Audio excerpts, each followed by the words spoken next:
Nagpapaalala ang Cordillera Regional Disaster Risk Reduction and Management Council ng pagtitipid sa langis at tubig ngayong panahon ng krisis at sa nagbabadyang epekto ng El Nino.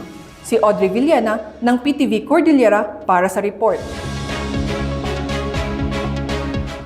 Pinayuhan ng Cordillera Regional Disaster Risk Reduction and Management Council ang mga LGU na mag-monitor at hikayatin ang mga residente na magtipid ng tubig dahil sa banta ng El Nino. Anila, dapat may pamantayan ang mga LGU upang maiwasan ang matinding water shortage. Inatasan din ang mga ahensya na magtipid sa tubig at enerhiya.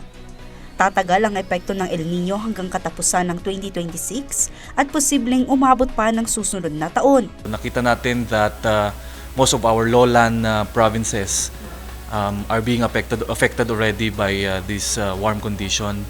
So tinitingnan natin yung agricultural sector, yung productive sector natin sa tourism, and even some of our kailians na in terms of health emergency, kailangan din natin tutukan yan.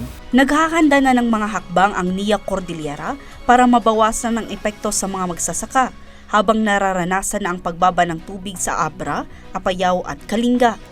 Patuloy ang monitoring ng mga pinagmumulan ng tubig at paglilinis ng mga irigasyon para mapabuti ang daloy ng tubig.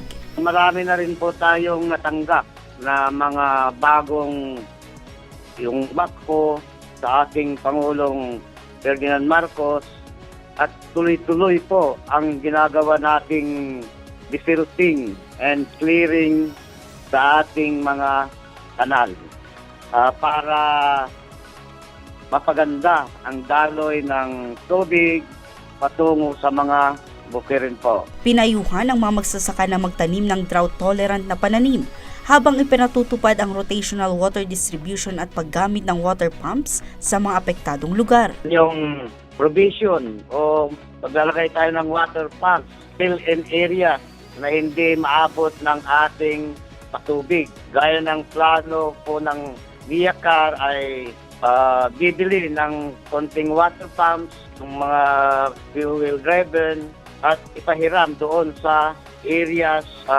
affected po. Audrey Villena para sa Pambansang TV sa Bagong Pilipinas.